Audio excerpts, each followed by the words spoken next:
Hey, what's up guys, Fusionade here, and I'm back with a brand new video. I understand it's been a little while since I did my last PC build guide video, but do not worry because we're back with yet another episode. With my Xbox One X Destroyer episode, I received lots of constructive feedback on what I should do with the series, and how I should pick out the PC parts. I posted the video on multiple subreddits centered around PC gaming, like r/PC Master Race, r/PC Gaming, etc. In the little break that I took from this series, I took notice of the feedback, and hopefully within this video you guys can see a huge improvement over the previous installments. With this build, I was aiming for something in the common price range people look at when they're trying to build a powerful gaming machine. A common misconception is that you have to spend over $1,000 to have a PC that is super powerful and can handle high resolution gaming with sky high frame rates. Well, this video is here to debunk that theory because that is not true, and we have a build under $1,000 that can do just that. Let's not waste any more time and hop right into the specs. Actually, no, one last thing. I feel as though I need to stress this a million times. Prices are subject to change. I cannot control prices. The pricing I mentioned in this video is accurate as of the creation of this video. PC parts are known to fluctuate heavily in price as sites run deals or have things like mail-in rebates. So again, do not hit the comment section with something like, oh, you lied, it's actually more expensive, or something like that. I can definitely control the quality of my video and make it better, but I cannot control the pricing of these parts after upload date.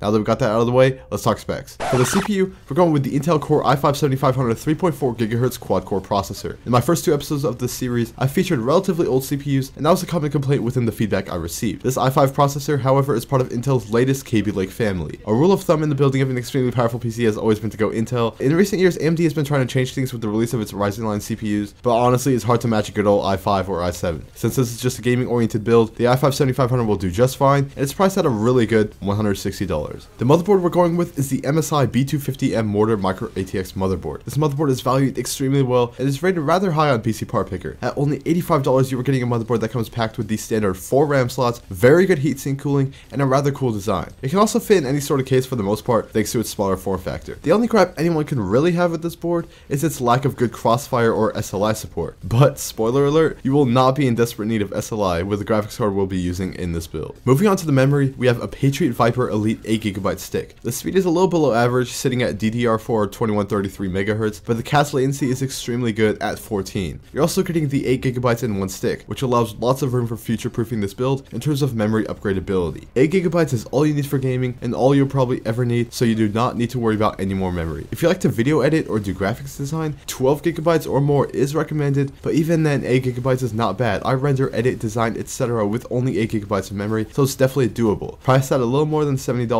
this is the cheapest high quality 8GB of DDR4 memory you can find on the market right now. Now onto storage. We're going with a slightly different combination here compared to my previous episodes. In the other episodes, since they were budget builds, I only had a standard 1TB hard drive in each. However, one of the common suggestions in the feedback I received was the inclusion of an SSD for faster boot speeds and game loading times. Since this is a higher end build, an SSD plus hard drive combo is definitely necessary. We're going with the SanDisk plus 240GB for the SSD, and this amount of storage should be enough for you to store the operating system along with your most frequently used applications and games. For the main data storage, we're running a Western Digital Caviar Blue 1TB drive. The SSD is priced at about $80, which is really good in terms of price to gigabyte ratio, and the hard drive is priced well in the $40 range. With this combination, you can boast fast boot up times and great game loading speeds while also having enough storage for countless games. Onto the meat of the build, the video card, and we're going to be featuring the very powerful NVIDIA GeForce GTX 1070 8GB graphics card. The version that we'll be purchasing is a Zotac Mini, so it fits in practically any case, and it's also priced cheaper than the other brands at a firm $400. The GTX 1070 is one of the best graphics cards on the market when you look at its insane performance compared to the price. This GPU can handle any sort of high resolution, multi-monitor gaming thanks to its insanely high VRAM count of 8GB. And if you remember the GTX Titan X, yeah, this GPU is more powerful than that. But what I say doesn't mean anything without some benchmarks. In the feedback I received from my last videos, people wanted more accurate benchmarks to showcase what the cards can really do. And I understand that. The build used in the benchmarks I'm going to showcase here was extremely powerful with 32GB of RAM and an Intel Core i7-5960X, but the frame rates you get with the i5 should be relatively close. Again, the GPU is the biggest factor. Anyway, let's not waste any more time and hop right into some benchmarks.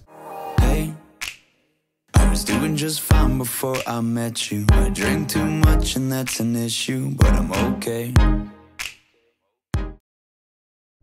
To get away from your parents, and I thought, wow, if I could take this in a shot right now, I don't think that we could work this out on the terrace. I don't know if it's fair. I've been reading books of old, the legends and the myths, Achilles and his gold, Hercules and his gifts, and Spider-Man's... As you can see from the benchmarks, the GTX 1070 is great for 4K gaming at high settings, as you get very playable frame rates well above 30 FPS. If you prefer the smoother 60 FPS, you might have to knock it out to medium on some games, but they'll still look insanely good anyway. If you're looking to play games at 1440p or on ultra wide displays, the GTX 1070 will run every game ever for you at max settings with extremely smooth frame rates. This card is perfect for 1440p and still great for 4K. If you plan on playing at something like 1080p, I definitely recommend going a cheaper card like the 1060 or even the 1050 Ti. This GPU is overkill for 1080p gaming. I need to stress that multiple times. This GPU is overkill for 1080p gaming. Moving on to the last bits of this build, we have the case and the power supply left. For this case, I wanted to go for something good looking this time because if you're spending this much money on a PC, you cannot skimp out on the looks and features. So I went with the ever so popular NZXT S340 black and blue. Nothing much to say here, this case is quite sexy and features a nice window so you can see all the beautiful internals of your powerful gaming machine. It does come priced at about $70, which is well over the prices featured in my last builds, but this is again a higher end build. For the power supply, we'll be making use of the EVGA BQ 500W 80+ bronze certified semi-modular power supply.